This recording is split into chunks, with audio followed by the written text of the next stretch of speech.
We are creatures of desire. What we most desire is meaning.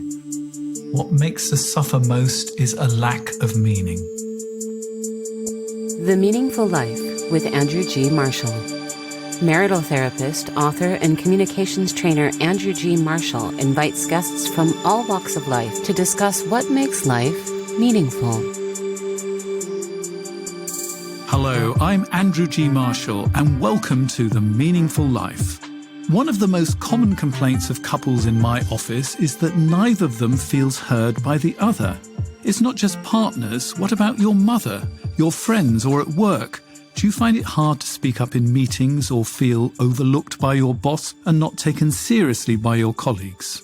So our topic today is, how do you make yourself heard, really heard? Viv Groskop is a stand-up comedian, a journalist, a motivational speaker, and the author of How to Own the Room. Her new book is called Lift as You Climb, Women and the Art of Ambition. So welcome, Viv. Do you feel heard yourself? Oh, I should hope so. I mean, I think sometimes you have to be careful what you mean when you're thinking I'm not being heard. You know, you're the therapist in this conversation, not me. So you would know better than I would that there is a tinge of narcissism in this. You know, it's almost like a little child stamping their foot of listen to me, listen to me. So it's a question sometimes I think of being measured about this. But one of the reasons I wanted to write about this in the book Lift as You Climb, Women and the Art of Ambition, was because I was hearing from so many women in lots of different scenarios, but in particular at work, about feeling unheard. And often it's not so much that you're unheard, it's that you get interrupted or you can't pull the focus onto you, or you say something and you don't feel that people are listening. So what I've tried to do by opening this conversation is to get all of us to ask ourselves, what do we mean when we don't feel heard? What is it that we want exactly to achieve? Because in general, I think all of us need to listen more. So it's a tricky one, this one, because sometimes I think in order to be heard more, you do actually have to step back sometimes and let other people talk themselves out, and then they will listen to you. It's interesting what you say about listening as well as being heard. I'm actually going to do a podcast in a few months actually on the subject of how to listen, because the two fit hand in hand. But I think you have special skills as a stand-up comedian, because that is a conversation between you and the audience, but it is really important that you have, first of all, a voice, and then that you're heard.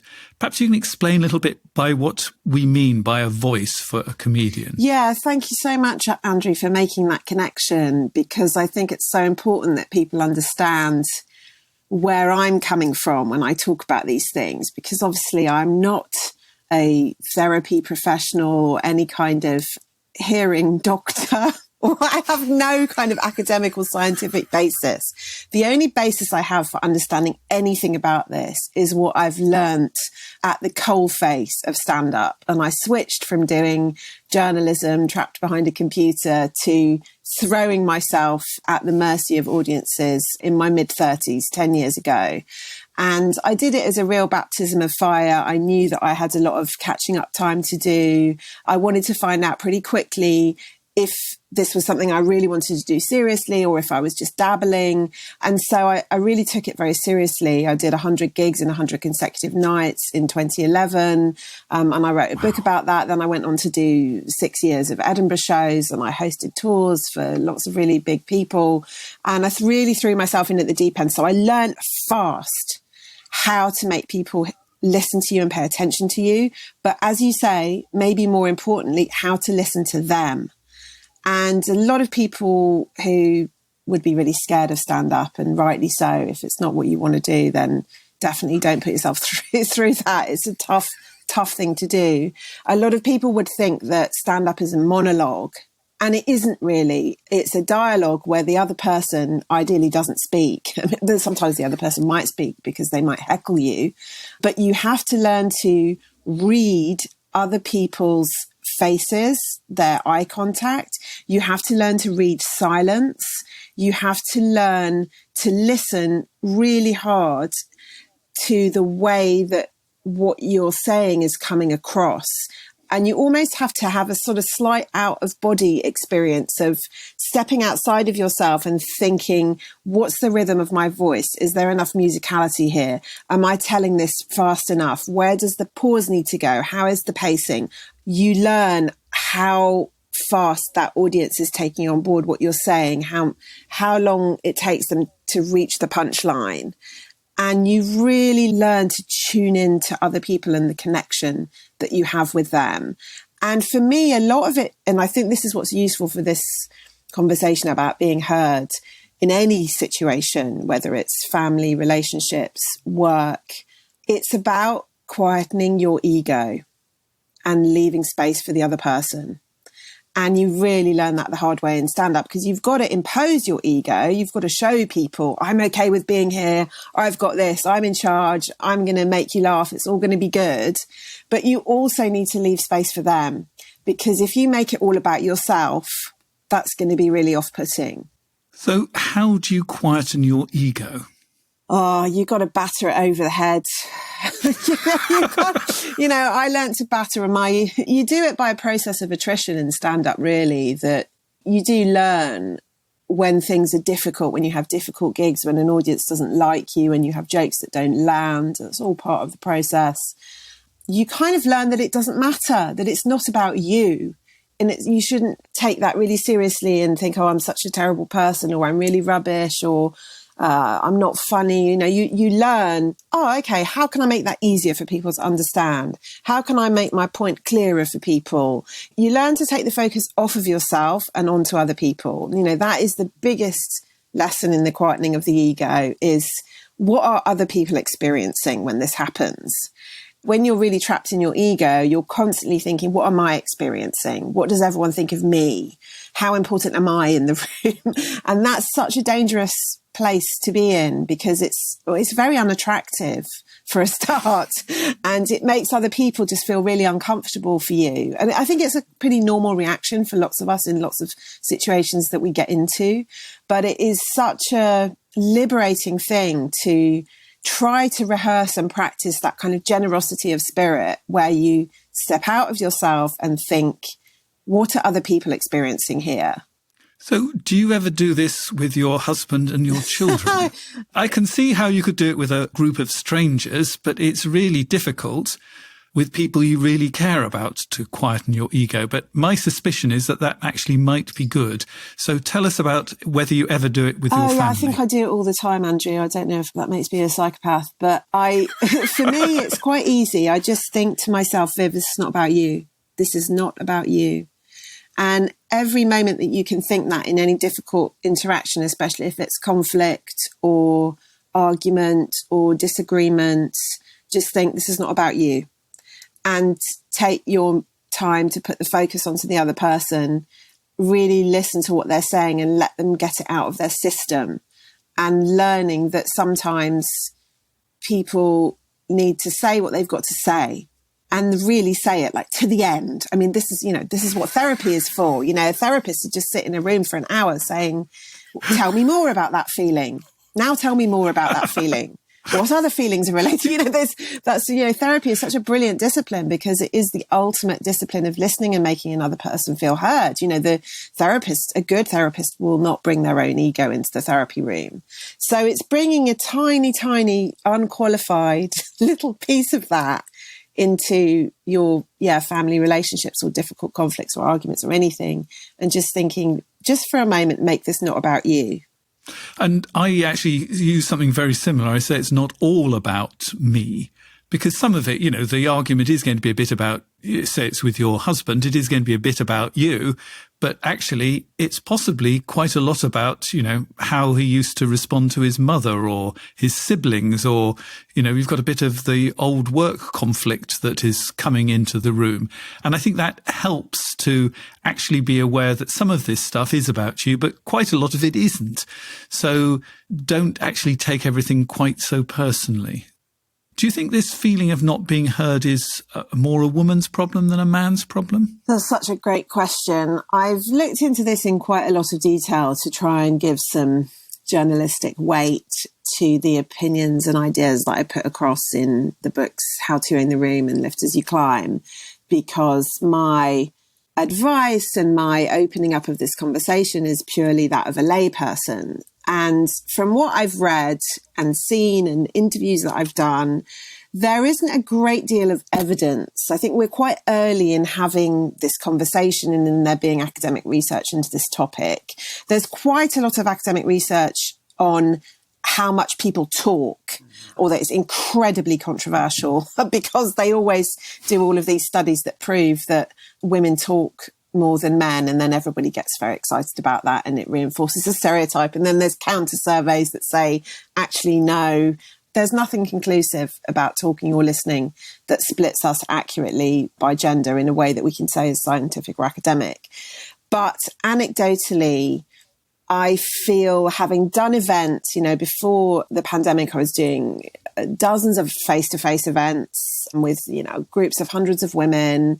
I've done lots online with similar numbers. I've done in mixed groups as well. And women very easily bring up this topic. Men do not easily bring up this topic. It may be that that's because they don't experience it as much. It may be because they don't interpret it in the same way. It may be because it does happen to them, but they feel embarrassed to talk about it. We don't know. There's a lot of research ongoing about this. Women talk about it very easily, though. And what they often talk about is feeling interrupted, feeling shut down, feeling forced into a position of low status. And the concept of being heard, and, this is where it relates to stand-up as well, is really interesting because traditionally, until about 70, 80 years ago, there weren't very many environments where a woman did take status and was automatically heard. It just wasn't part of most of Western culture. The role of the important person in the room, whether it's from stand-up to the CEO, to the bank manager, to a doctor, till 70, 80 years ago, that role was always traditionally taken by a man. So we mustn't forget how far we've come, after thousands of years of women not taking those roles and not expecting to be heard. We've really come a long way pretty fast. But it's still very bumpy, I think, in lots of different climates and different industries for women to be able to take that status. So I think you mentioned two things that I think would be worth investigating: the invisible woman syndrome and heap eating. I've never heard of heap eating, so let's take that one first. Yeah, What's those two things are really quite similar. They are terms that have been coined in places like Harvard Business Review, the kind of studies that they would publish, to do with meeting behavior. And often the meeting behavior is examined in quite formal contexts. So it could be in the financial sector or in law, or these are generally where these academic studies take place, or sometimes they take place within academia itself. So they examine their own environments. And these are meeting behaviors where usually there's a gender imbalance in terms of the numbers, which I'm sure most people would recognise in a lot of professions. It's going to be the opposite. In publishing, there's probably going to be more women in the room than men. But it's where there's a gender imbalance, and this can also be transferred into any kind of social grouping where there's a minority. That person voices something and it's not really heard by the room. So it could be an idea, an expression of disagreement, it could be an expression of enthusiasm. And somehow it sort of passes unnoticed. And 5 minutes later, someone with more status in that room, some kind of alpha player, repeats exactly the same sentiment. And everyone says, "Oh, Brian, what a great point." And everyone else in the room is thinking, well, Sarah said that 5 minutes ago. We've all seen it. It doesn't just happen to women. I think it happens to people who are softly spoken, people who consider themselves introverts, even to people who might perhaps be the maverick in a group. But we all know these dynamics within a work setting where the person who is the alpha, or the person who's really good at conforming and fitting in and who represents the culture better, that person will be able to heap eat a great idea that someone else had voiced. People who know the British comedy show, The Fast Show, will know that there was a character in that that was played by Arabella Weir, who was known as the Invisible Woman, who would sit in meetings and at the beginning of the meeting saying something like, well, I think the most important thing we should be concentrating on is our company expanding to Asia. And everybody would completely ignore her, talk for an hour, and then at the end of the meeting, they'd say, the thing is, we need to expand into Asia. And so people recognise that, I think. And I actually find it really funny and sweet. And I think it's sort of almost, and we recognise it from families as well. Everybody has someone in their family who the parents listen to more than the other people in the family, right? So I think when we have these behaviours, they mirror a lot of behaviours in other parts of our lives. And it's sometimes, I think, to take the heat out of it, it helps us sort of laugh at it a bit and think, well, this is actually something that we all just do. Yeah, one of my favourite book titles of all time was a book called Your Boss Is Not Your Mother. Love that. Which was about how the dynamics from home were taken into the dynamics of work. And, you know, effectively your bosses became either your mother or your father, and your colleagues were siblings. And it works the opposite way round. You know, your partner is not your boss.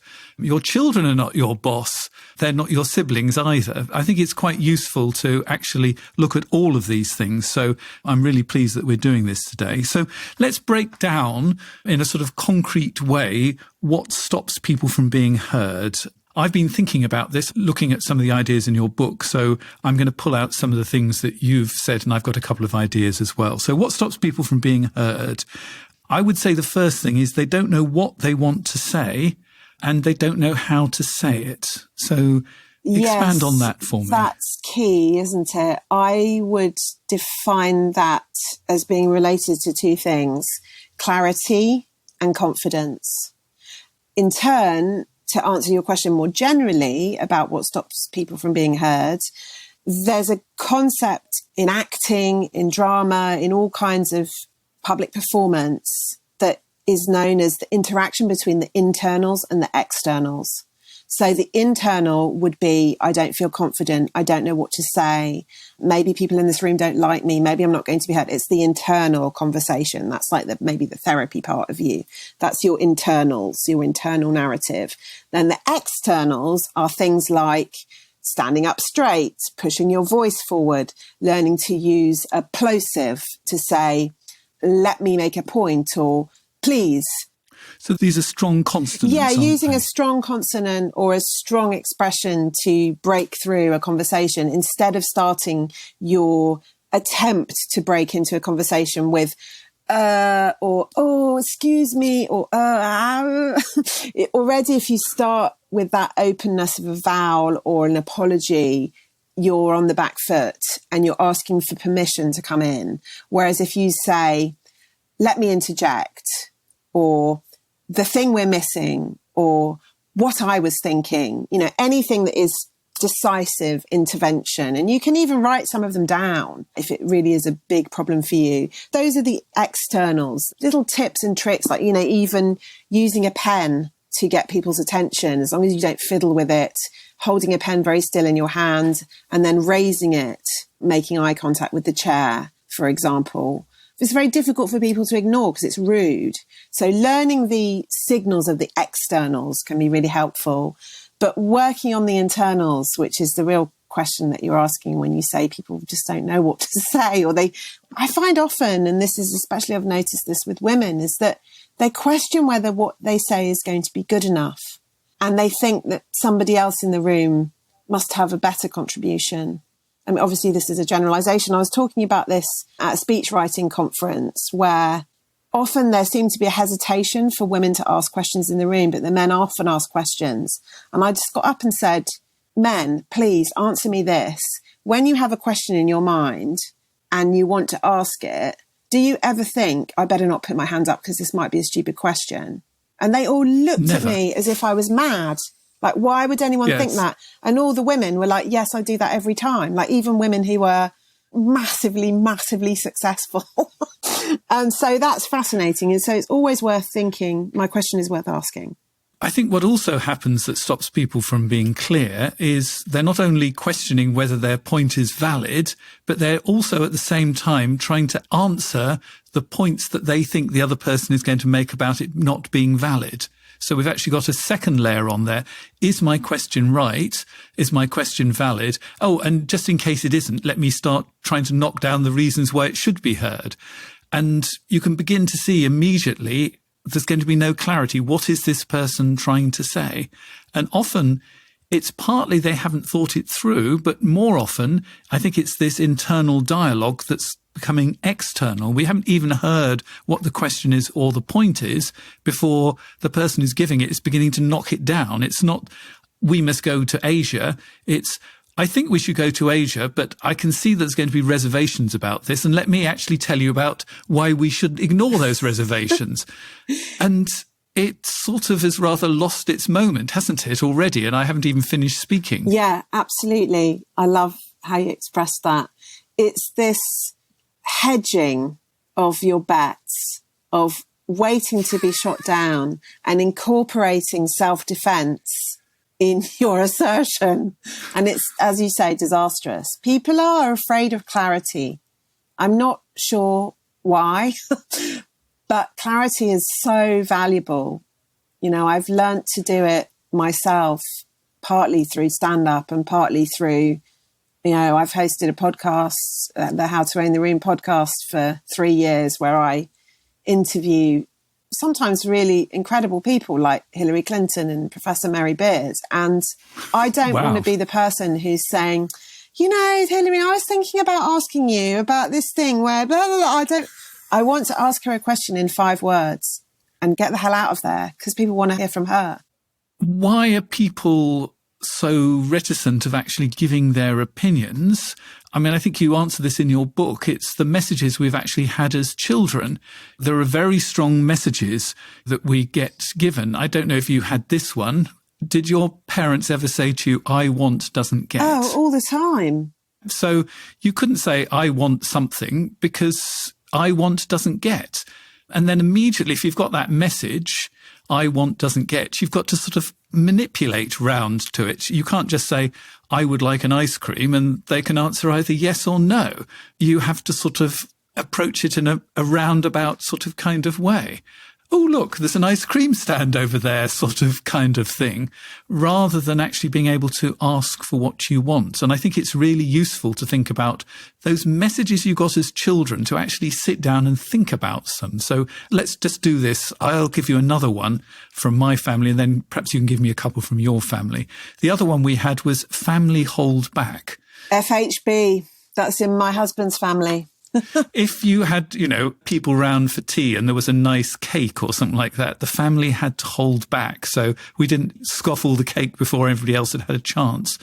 And that's another message that says other people are more important than you, rather than, you know, everybody has an equal right to a piece of cake.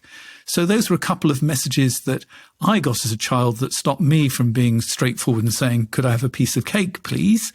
What were the messages you got in your family? Yeah, there are lots of them. I had 1970s traditional childhood in southwest of England, in Somerset.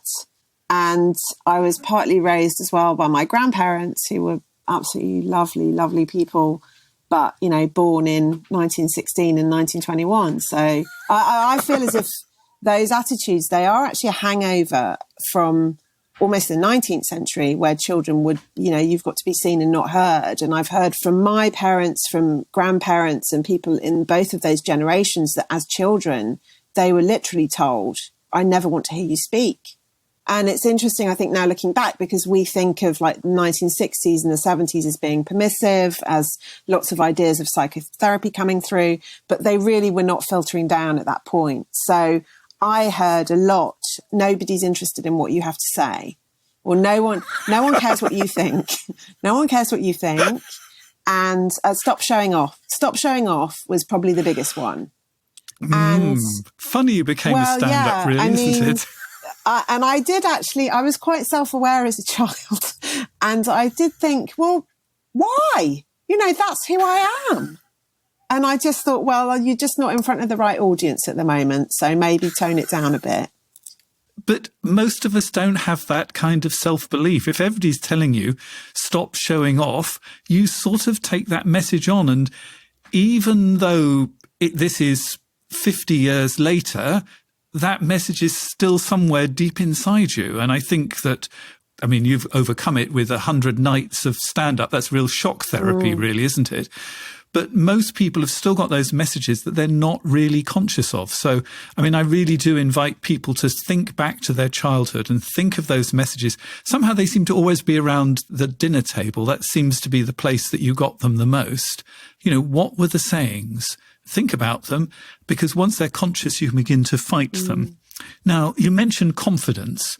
Any suggestions about how to increase your confidence? Because I think you have to be confident to walk onto a stage in the dark and talk to strangers. Yeah, I'm very cautious about giving advice on confidence, because I would ask, what do you want to be confident for? What is the thing that you want to achieve that you're not currently achieving that you think confidence will fix? Because a lot of people who don't feel very confident, I think they often look at people who they think are confident, and those people aren't necessarily more confident. They're maybe just a bit more ballsy, or they just care less about what other people think. You know, some people have the most terrible fake confidence that you would never want to borrow. So I would encourage people more to think, and this is, again, it's a bit of a cliche and it's open to interpretation what this word means, but authenticity. You know, how can you be more yourself and feel comfortable in situations? And that doesn't mean pretending to be an extrovert when you're not, pretending to be the life and soul of the party, going on some kind of, sort of awful charisma course. I think we're at a point in, and I've had so many great conversations with people about this, and it lends itself brilliantly to the conversation around how to read the room and who we look to for inspiration. I'm thinking about the rise of women speakers like Greta Thunberg and Malala, for example. You know, they're two speakers with massive cut through, really, really young. Everybody wants to listen to their message, and they are not confident people. They're not confident. They're introverts. They're both really softly spoken. There's a sort of neurodivergence going on there as well. Neither of them native English speakers. And they don't use confidence to push their message or to interact with people. They use quietness, calm, authenticity. And belief in their message, I think, as well. That's really important. Yeah, absolutely. And for me, that is what authenticity is believing in yourself and thinking, well, if other people don't want to get on board with it, that's okay. There's plenty of room for all of us. And just doing anything that you can in your life that enhances that feeling of, this is good enough. I don't need to pretend to be someone that I'm not. So another thing that I think stops people from being heard is trying their broken strategies, but louder, or giving up. So if you don't get heard and you try speaking up and you just shout louder, or you find that you're worried and therefore you become more and more anxious. You try and put the apologies in first. You put in so many apologies so that we actually tend to use the old failed strategy, but we just try and do it bigger. So if we sulk before as a way of trying to get attention, we just sulk for longer. I think that can often be a reason we don't get heard. We're just trying the same old strategies over and over again. Does that resonate with you? Well, yeah, this is the definition of insanity, isn't it? Where you keep doing the same thing that isn't working, expecting it to have a different result. I've done that many times in my life. I think that's part of the human experience, is to keep on bashing your head against a brick wall until you suddenly think, oh, my head is bleeding and the brick wall is never going to break. So I think, you have to be a bit forgiving of yourself and have some compassion that, of course, we all throw good money after bad, right? That's the emotional equivalent of throwing good money after bad. And you just have to forgive yourself and try something different. But I think sometimes when we do those things, it's because we're trying to not sit with uncomfortable feelings. And I've had to do this. I had to do this early on in stand-up. If I'd have a very bad gig and I would be feeling it inside, I'd feel a little bit kind of rotten and a bit dirty. From like, oh God, this is so awful. Why am I doing this to myself? This isn't working. And I just have to just get very quiet and still and think, sit with the feelings, just sit with the feeling of this is horrible, but they will eventually pass. They might come back again, but they will pass just like the weather. And you don't have to cut off the feeling and move into a behavior. So we've looked at why people aren't heard. What if the people that we're speaking to don't want to hear us? We're in the middle of a row. Are there things we can do then? Because it's not very easy, but it's much easier to be heard in a meeting when, in theory, people are open to hearing than actually you're facing the brick wall and they don't want to hear because either they won't accept your message or they've got a message of their own to give. What can we do in those sort of kind of situations? Yeah, the lesson from stand-up is really that there are some situations that are unwinnable. So there could be, for example, somebody in an audience who just wants to disrupt everything for everybody. And if you're on stage, it might feel like you have to control that situation. And you can try, and sometimes you can neutralize it. But there are horrible ways of doing that, and I wouldn't do this, but, some stand-ups do that by humiliating that person into silence. Other people might do it by just moving the focus to another part of the room geographically, because the audience's eye contact follows yours. So if you're kind of ignoring this person and speaking more to this part of the room, that can help. And that's something you can do in meetings as well, is just try and sort of move your body language and your focus to different parts of the room.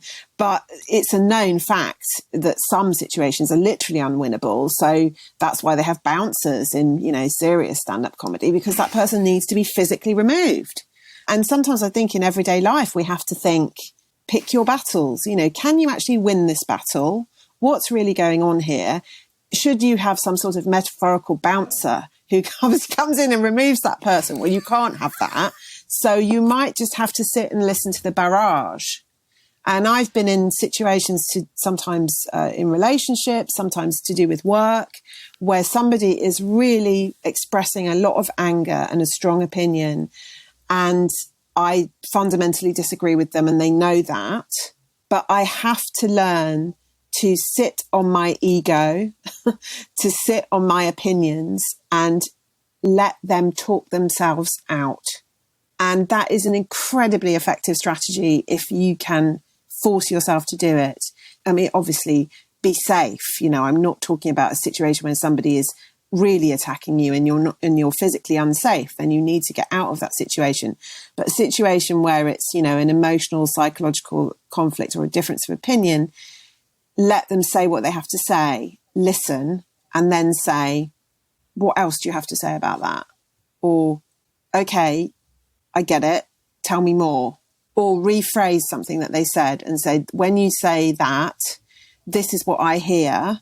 Am I understanding that right? Am I right? And let them absolutely get to the very end of what they have to say.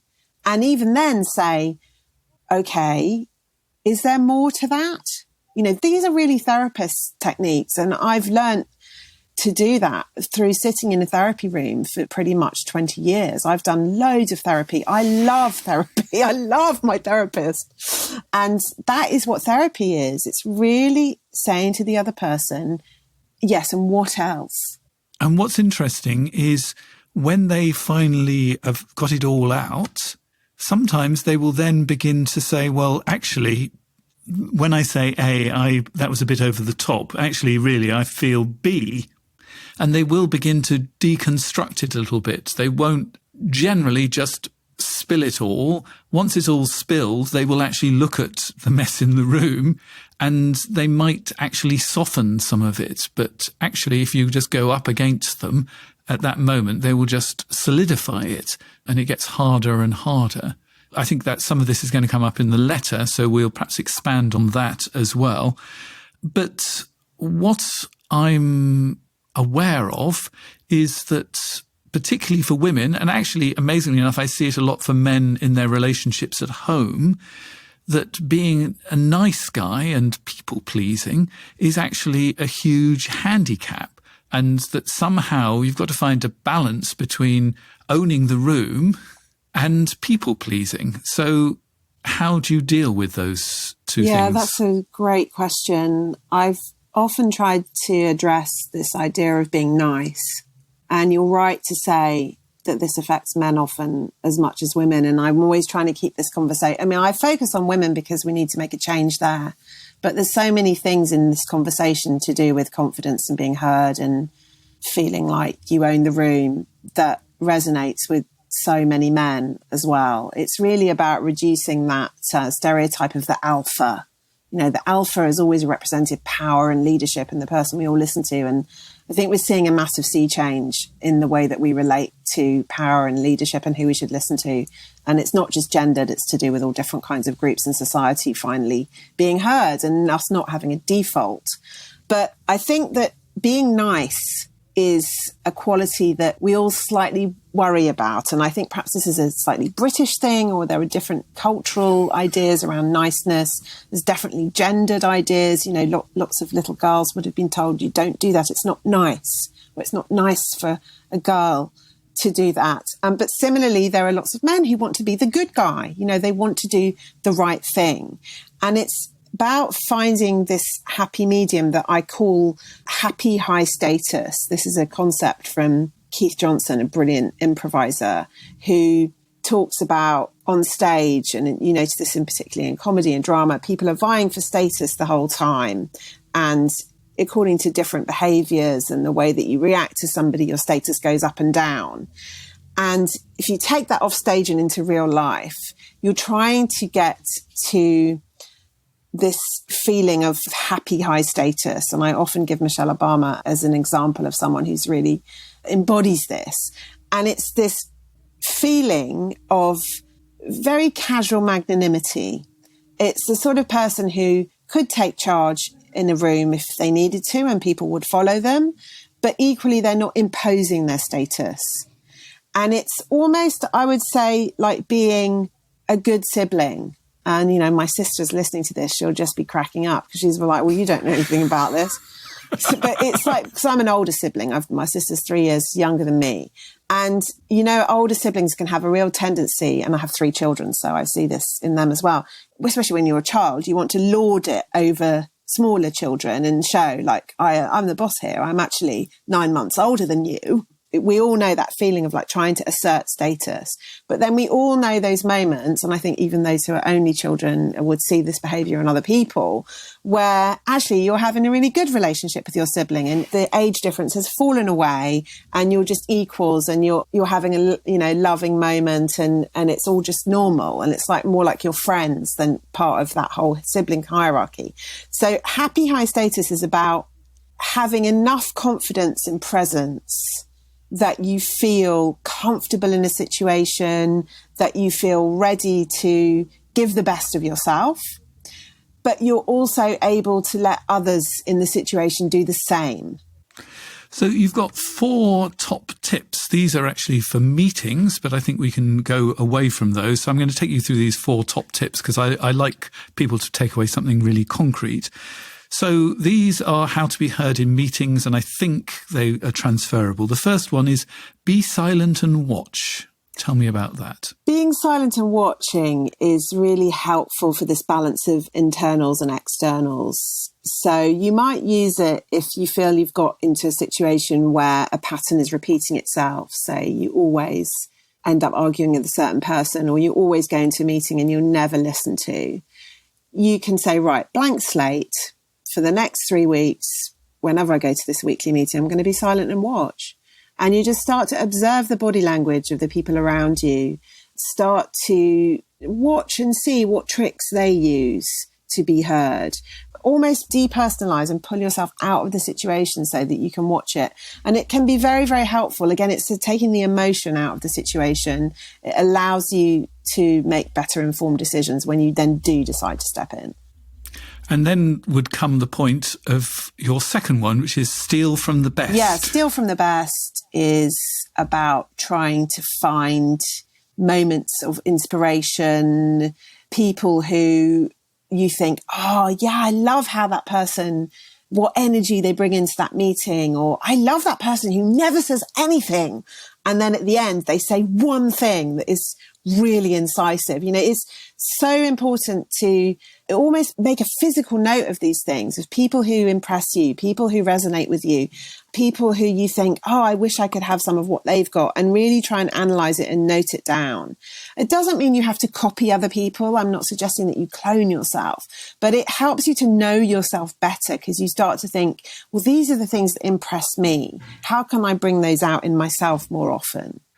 And you also say take risks. Taking risks is so important in life, isn't it? And I think sometimes the older we get, we become a little bit more risk averse. And a lot of working lives don't encourage us to take risks. But I think anybody who is attracted to the message that I've been spreading around how to own the room, no matter what industry they work in, is aware that when you want to communicate really well with people, when you want to connect, when you want to own the room, when you want to have other people listening to you, when you want to propose something really exciting, you have to take a risk. Otherwise, it's not going to be interesting enough. Something needs to be at stake for people to really get on board. And that is scary, because it means they could reject it or they could reject you. But if you're not taking a risk, your thing very probably isn't important enough. And possibly the biggest risk of all is to challenge in a situation when you're not being heard, or you feel that somebody else is not being heard. So tell me about that. There is a situation that I've talked about a lot that people seem to find important. And that's what I call advocating. So it's where in a meeting you would pull in, you could do this in advance. You need to do this in advance. You could do this, I guess, in a family situation as well. If there's enough participants, you pull someone in advance and you say, I never get heard in this meeting. I have got this really important point I've got to get across, or I just want to prove to myself that I'm not totally invisible. Will you help? And that person agrees to say, when you try to make a point or you make eye contact with them to say you're ready to speak, that person would say, I think Viv has an important point to make here. Or Viv made that point earlier. Let's hear more from her. And that is something I've heard lots of people talk about as something that is very useful, because it doesn't put it all on you. It allows everyone to acknowledge that in a meeting, these moments that you're feeling of, oh, why aren't they listening? And why is that person taking credit for everything? You're not the only person who's noticed that. The Meaningful Life with Andrew G. Marshall. Please follow us on Twitter, like us on Facebook, and visit our website, andrewgmarshall.com/podcast, where you can join our supporters club and unlock bonus material and other benefits. So one of the advantages of becoming a supporter is you can join in the conversation here and write a letter to us. And this is what somebody has done. My wife and I have massive rows several times a week. They always start from something incredibly petty, and in her mind are due to my deliberate provocation. In my view, I have simply stated a justified difference of view, or quietly asserted my competence, or made a very normal human error.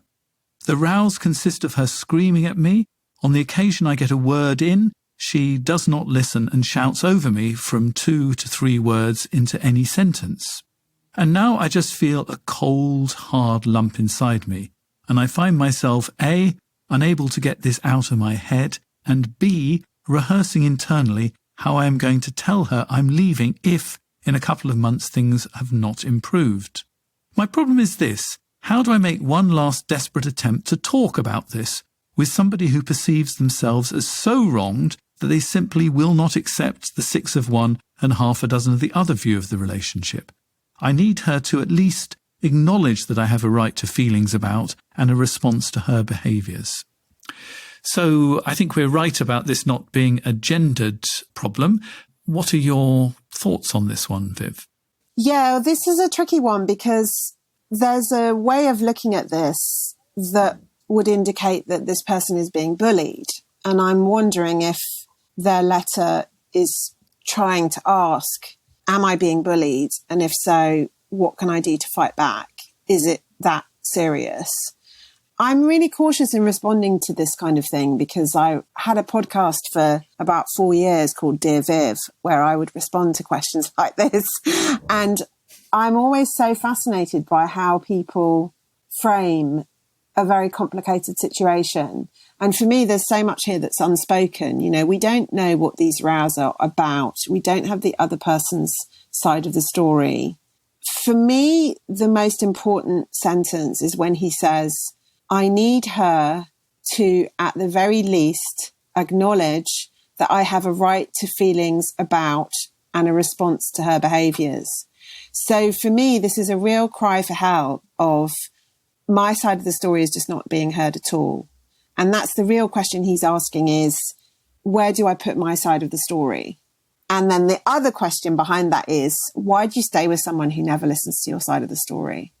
And my one is to acknowledge and big up everything you've said and also be curious about her, because I think you've gone right into the core of it, which is that he feels that his opinions are not valid and not heard. And nearly always your partner is feeling exactly the same. I think the reason she's screaming is because she's not feeling heard. And we're back into that problem of being trapped in a circle where if you don't hear me, I will speak louder and louder and louder. So I don't think either of them feel heard. That's the big problem. They're having different ways of dealing with it. He shuts up and she speaks up. Neither of it's working for either of them. I mean, I want to give advice to both of them, but we've only actually got our gentleman here. And I think he's actually got to hear her out, as you said. You know, what would actually happen if you just let her shout and shout and shout and shout, and at the end of it say, tell me more. And what are we going to do about this? And can I tell you about how I'm feeling at the moment? Because actually, if you show people what you want, they might give it back to you. Yeah, I think that's a possible interpretation that is very useful, and it should certainly be attempted. I worry that if it's a bullying situation, you know, and there's some indications in this letter that, you know, he says one last desperate attempt. Now, I feel as if that conversation is going to go towards him saying to her, do you want this relationship to continue? Because that's what's underlying all of this, is if her behaviour continues like this, how can they possibly have a relationship? But yes, you're right. You have to make that attempt to listen to the person, even if they are screaming at you. It's worth a try. I mean, I think that how I see it is we've got two equally valid views of the relationship. She feels that what he's doing is a deliberate provocation, and you're going to be pretty angry under those circumstances. He feels that her response is over the top and unjustified, which is probably right as well. You know, both of their views are equally valid. And we've got a situation where we've actually changed it from normally when somebody does something we don't like and we have a positive view of them, we put it down to temporary things like they're tired or they've just had a row with their boss or they had a difficult childhood and they're doing their best to get over it. It's a temporary thing that is actually underneath all of this. But when it actually gets chronic, we actually put it down to character. And then it becomes permanent. You know, he's hopeless and she's angry and, you know, they're never going to change. She's always going to be angry. He's always going to be hopeless. And people get stuck because they've left it so long. It's gone from all the goodwill has disappeared. It's all about behaviour. No longer. It's now about character and it now feels stuck. Now, this might have happened. This letter might have come to us 3 years too late, but I think hopefully having some kind of understanding of it, and we've got two equally valid kind of views. We've got Viv's idea, this might be bullying, and actually you can listen to your bully forever and they're not going to change. Or it could be my idea, which is that we've got a communication problem that is actually solidified to such an extent that each person has this incredibly negative view of the other person. And they're not listening to each other. And the only way to break somebody not listening to you is to listen to them. and be the change that you want. Now, it could be that you'll get nowhere, but you will have actually had that one last desperate attempt to talk, but it might be a last desperate attempt to listen before you talk. Yeah, I love that. Also, you get to take the moral high ground in your own mind, right? Because you're the bigger person. I think to fix a lot of situations, being the bigger person is a great first step, even if it's so painful and annoying. I was going to say as well, let's give a shout out here for mediation and marriage guidance counselling. Maybe that would be an option, or maybe that's a conversation that would take you somewhere. If you said, have you noticed we're having all of these rows? I love you, but we're having all these rows. Do you think we should go for therapy? All these things are worth trying rather than just repeating the old pattern, which is speaking louder, disappearing more, which is what they're doing. My suspicion is he's just disappearing into himself and she's speaking louder and louder to get his attention. And the more he becomes silent, the louder she becomes. And the louder she becomes, the more silent he becomes. So we're in a negative cycle. How can you break that negative cycle? So thank you for being my guest today. We haven't really talked about your current book, so let's talk about that before I ask you the big question as far as this podcast is concerned. Why is there a need for a book which is about lifting as you climb? This book really grew out of the previous book, How to Own the Room, which is also a podcast. And that's a conversation about women and confidence and being yourself in front of other people and feeling comfortable in the spotlight.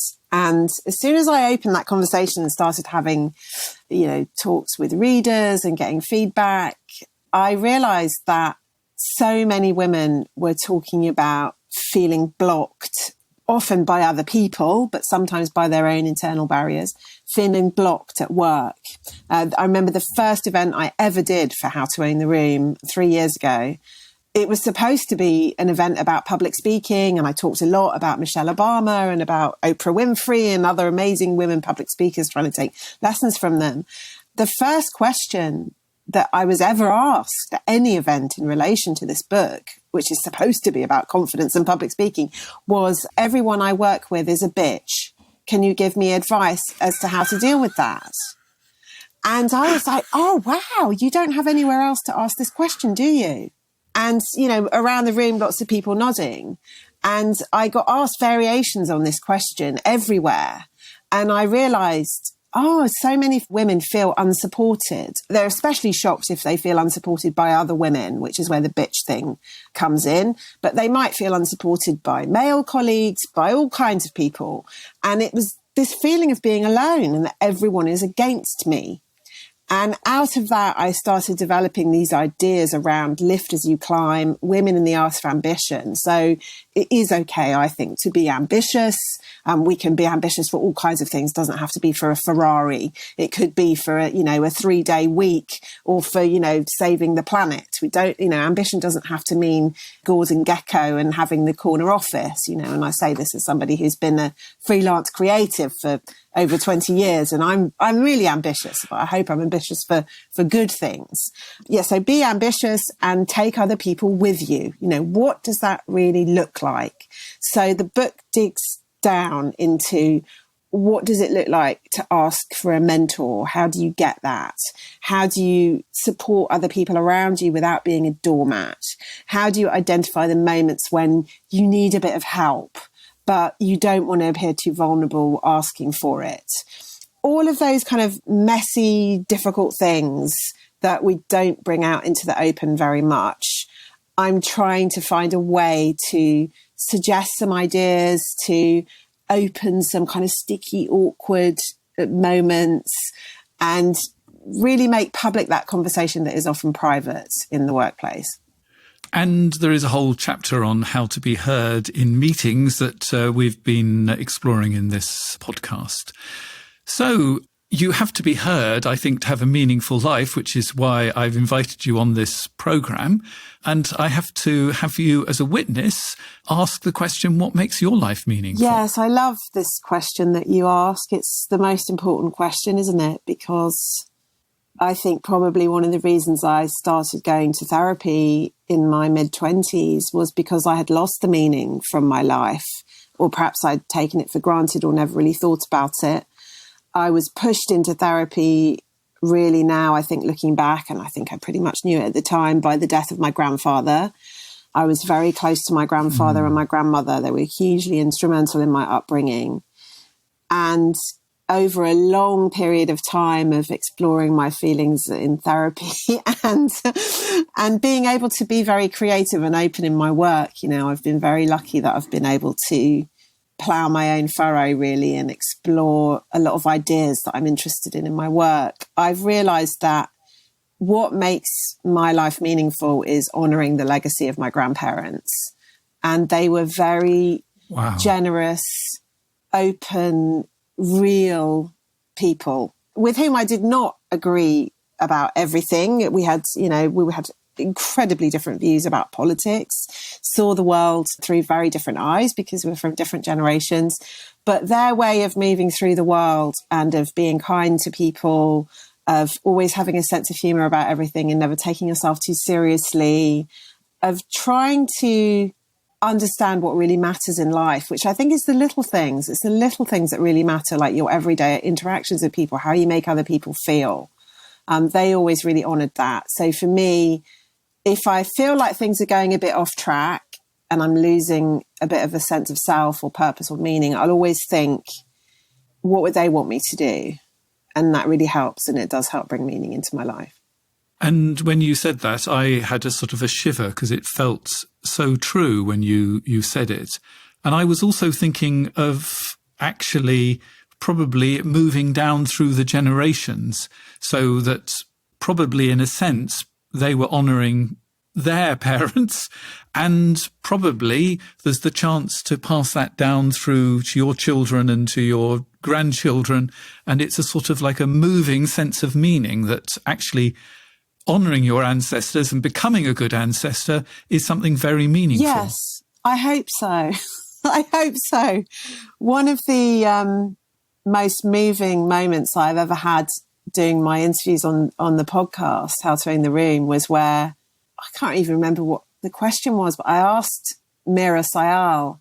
Oh, yes, I know. I asked Mira Sayal what it's like to walk into Buckingham Palace and receive an MBE or OBE or whatever she received. I wanted to, what's it like owning the room in front of the Queen? How does that feel?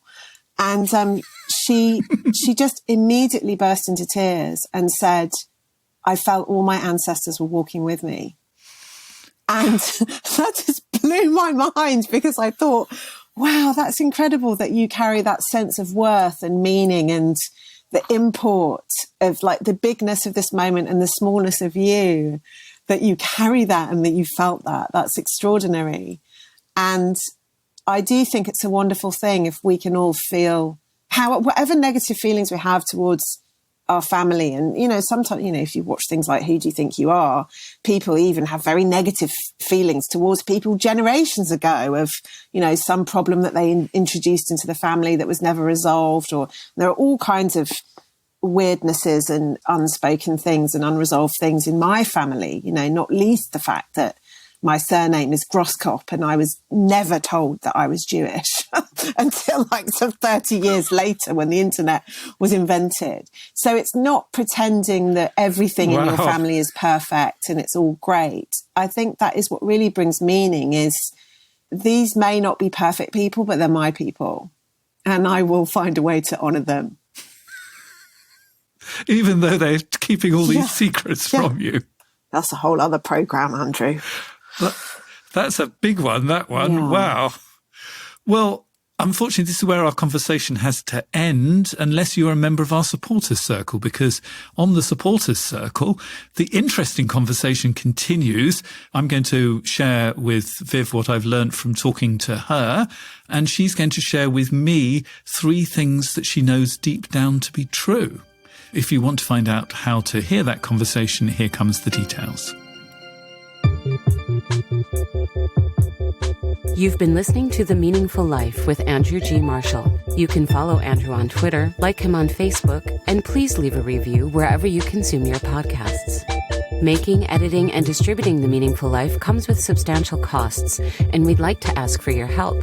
Visit our website, andrewgmarshall.com/podcast, where you can join our supporters club and unlock bonus material for every program, send in a letter to be discussed by Andrew and his guests, and join a community of other people seeking to make their life meaningful. At the gold level, you get even more benefits. Production of The Meaningful Life with Andrew G. Marshall is by Michael Dooney. Social media by Madeleine Healy. Sound engineering and theme tune by Sebastian de la Luz Mendoza. And I'm Susie Colick. Please tell your friends and spread the word. Thank you.